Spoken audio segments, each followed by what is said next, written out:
Chapter 8. Determined Characters. Luka. It is difficult to talk about determined characters. In prison, as everywhere else, they are few in number. A man may look terrible. If one considers what is said of him, one keeps out of his way. An instinctive feeling made me shun such people at first. Afterwards I changed my views in many respects, even about the most terrible murderers. Some who had never murdered anyone were more terrible than others who had been convicted of 6 murders. There was an element of something so strange in some crimes that one could not form even a rudimentary conception of them. I say this because among the peasantry, murders are sometimes committed for most astounding reasons. The following type of murderer, for instance, is to be met with, and not uncommonly indeed. He lives quietly and peaceably and puts up with a hard life. He may be a peasant, a house serf, a soldier, or a workman. Suddenly something in him seems to snap. His patience gives way, and he sticks a knife into his enemy and oppressor. Then the strangeness begins. The man gets out of all bounds for a time. The first man he murdered was his oppressor, his enemy. That is criminal, but comprehensible. In that case there was a motive. But later on he murders not enemies, but anyone he comes upon. Murders for amusement, for an insulting word, for a look, to make a round number, or simply, "Out of my way, don't cross my path, I am coming." The man is, as it were, drunk, in delirium. It is as though, having once overstepped the sacred limit, he begins to revel in the fact that nothing is sacred to him, as though he had an itching to defy all law and authority at once, and to enjoy the most unbridled and unbounded liberty, to enjoy the thrill of horror which he cannot help feeling at himself. He knows, too, that a terrible punishment is awaiting him. All this, perhaps, is akin to the sensation with which a man gazes down from a high tower into the depths below his feet, till at last it would be a relief to throw himself headlong, anything to put an end to it quickly. And this happens even to the most peaceable and till then inconspicuous people. Some of these people positively play a part to themselves in this delirium. The more downtrodden such a man has been before, the more he itches now to cut a dash, to strike terror into people. He enjoys their terror and likes even the repulsion he arouses in others. He assumes a sort of desperateness, and a desperate character sometimes looks forward to speedy punishment, looks forward to being settled, because he finds it burdensome at last to keep up his assumed recklessness. It is curious that in most cases all this state of mind, this whole pose, persists up to the moment of the scaffold, and then it is cut short once for all, as though its duration were prescribed and defined beforehand. At the end of it, the man suddenly gives in, retires into the background, and becomes as limp as a rag. He whimpers on the scaffold and begs forgiveness of the crowd. He comes to prison, and he is such a drivelling, snivelling fellow that one wonders whether he can be the man who has murdered 5 or 6 people. Some, of course, are not soon subdued even in prison. They still preserve a certain bravado, a certain boastfulness which seems to say, "I am not what you take me for. I am in for 6 souls." But yet he, too, ends by being subdued. Only at times he amuses himself by recalling his reckless exploits, the festive time he once had when he was a desperate character, and if he can only find a simple-hearted listener, there is nothing he loves better than to give himself airs and boast with befitting dignity, describing his feats, though he is careful not to betray the pleasure this gives him. "See the sort of man I was," he seems to say.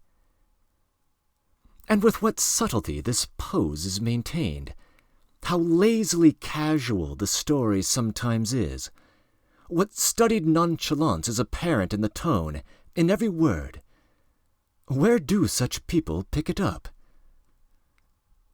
Once in those early days I spent a long evening lying idle and depressed on the plank bed, and listened to such a story, and in my inexperience took the storyteller to be a colossal, hideous criminal of an incredible strength of will, while I was inclined to take Petrov lightly. The subject of the narrative was how the speaker, Luka Kuzmich, for no motive but his own amusement, had laid out a major. This Luka Kuzmich was the little, thin, sharp-nosed young convict in our room, a little Russian by birth, whom I have mentioned already. He was really a great Russian, but had been born in the south. I believe he was a house serf. There was really something pert and aggressive about him. Though the bird is small, its claw is sharp. But convicts instinctively see through a man. They had very little respect for him, or, as the convicts say, little respect to him. He was fearfully vain. He was sitting that evening on the platform bed, sewing a shirt. Sewing undergarments was his trade. Beside him was sitting a convict called Kobilin, a tall, stalwart lad, stupid and dull-witted, but good-natured and friendly, who slept next to him on the bed. As they were neighbors, Luchka frequently quarreled with him and generally treated him superciliously, ironically, and despotically, of which Kobilin in his simplicity was not fully conscious. He was knitting a woolen stocking, listening indifferently to Luchka. The latter was telling his story rather loudly and distinctly. He wanted everyone to hear, though he tried to pretend that he was telling no one but Kobilin. "Well, brother, they sent me from our parts," he began, sticking in his needle, "to tea for being a tramp." "When was that? Long ago?" asked Kobilin. "It will be a year ago when the peas come in. Well, when we came to K, they put me in prison there for a little time. In prison with me there were a dozen fellows, all little Russians, tall, healthy, and as strong as bulls. But they were such quiet chaps. The food was bad, the major did as he liked with them. I hadn't been there 2 days before I saw they were a cowardly lot. 'Why do you knuckle under to a fool like that?' says I. 'You go and talk to him yourself,' they said, and they fairly laughed at me. I didn't say anything. One of those little Russians was particularly funny, lads," he added suddenly, abandoning Kobilin and addressing the company generally. "He used to tell us how he was tried and what he said in court, and kept crying as he told us. He had a wife and children left behind, he told us. And he was a big, stout, grey-headed old fellow. 'I says to him nay,' he told us. And he, the devil's son, kept on writing and writing. 'Well,' says I to myself, 'may you choke, I'd be pleased to see it.'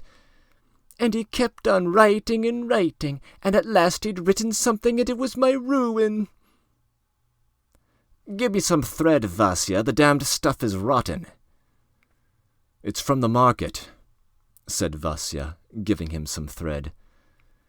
"Ours in the tailoring shop is better. The other day we sent our veteran for some, and I don't know what wretched woman he buys it from," Luchka went on, threading his needle by the light. "A crony of his, no doubt." "No doubt." "Well, but what about the major?" asked Kobilin, who had been quite forgotten. This was all Luchka wanted. But he did not go on with his story at once. Apparently he did not deign to notice Kobilin. He calmly pulled out his thread, calmly and lazily drew up his legs under him, and at last began to speak. I worked up my little Russians at last, and they asked for the major. And I borrowed a knife from my neighbor that morning. I took it and hid it to be ready for anything. The major flew into a rage, and he drove up. "Come," said I, "don't funk it, you chaps." But their hearts failed them. They were all of a tremble. The major ran in, drunk. "Who is here? What's here? I am Tsar. I am God too." As he said that, I stepped forward. Luchka proceeded, my knife in my sleeve. "No," said I, "Your Honor." And little by little I got closer. "No, how can it be, Your Honor," said I, "that you are our Tsar and God too?" "Oh, that's you," shouted the major. "You mutinous fellow!" "No," I said, and I got closer and closer. "No," I said, "Your Honor, as may be well known to yourself, our God, the Almighty and All-Present, is the only one. And there is only one Tsar set over us by God himself. He, Your Honor, is called a monarch," says I. "And you," says I, "Your Honor, are only a major, our commander by the grace of the Tsar and your merits," says I. What? He fairly cackled. He choked and couldn't speak. He was awfully astonished. "Why this?" says I, and I just pounced on him and plunged the whole knife into his stomach. It did the trick. He rolled over and did not move except for his legs kicking. I threw down the knife. "Look, you fellows, pick him up now," says I. Here I must make a digression. Unhappily, such phrases as "I am your Tsar, I am your God too," and many similar expressions were not uncommonly used in old days by many commanding officers. It must be admitted, however, that there are not many such officers left. Perhaps they are extinct altogether. I may note that the officers who liked to use and prided themselves on using such expressions were mostly those who had risen from the lower ranks. Their promotion turns everything topsy-turvy in them, including their brains. After groaning under the yoke for years and passing through every subordinate grade, they suddenly see themselves officers, gentlemen in command, and in the first intoxication of their position, their inexperience leads them to an exaggerated idea of their power and importance, only in relation to their subordinates, of course. To their superior officers they show the same servility as ever, though it is utterly unnecessary and even revolting to many people. Some of these servile fellows hasten with peculiar zest to declare to their superior officers that they come from the lower ranks, though they are officers, and that they never forget their place. But with the common soldiers they are absolutely autocratic. Now, of course, there are scarcely any of these men left, and I doubt if anyone could be found to shout, "I am your Tsar, I am your God." But in spite of that, I may remark that nothing irritates convicts, and indeed all people of the poorer classes, so much as such utterances on the part of their officers. This insolence of self-glorification, this exaggerated idea of being able to do anything with impunity, inspires hatred in the most submissive of men and drives them out of all patience.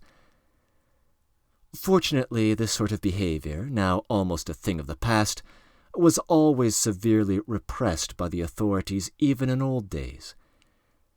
I know several instances of it.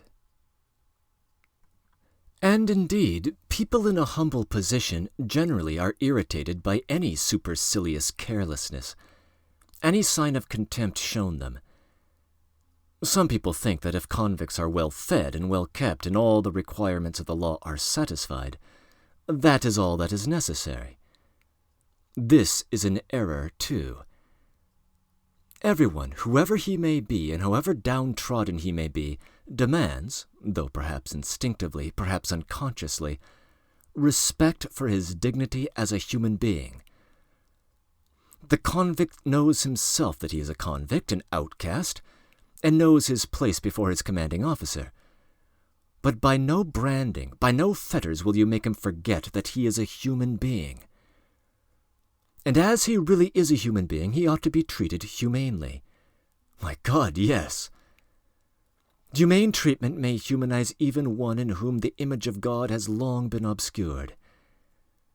These unfortunates need even more humane treatment than others. It is their salvation and their joy. I have met some good-hearted, high-minded officers. I have seen the influence they exerted on these degraded creatures. A few kind words from them meant almost a moral resurrection for the convicts.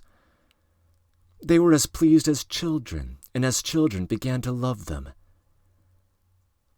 I must mention another strange thing.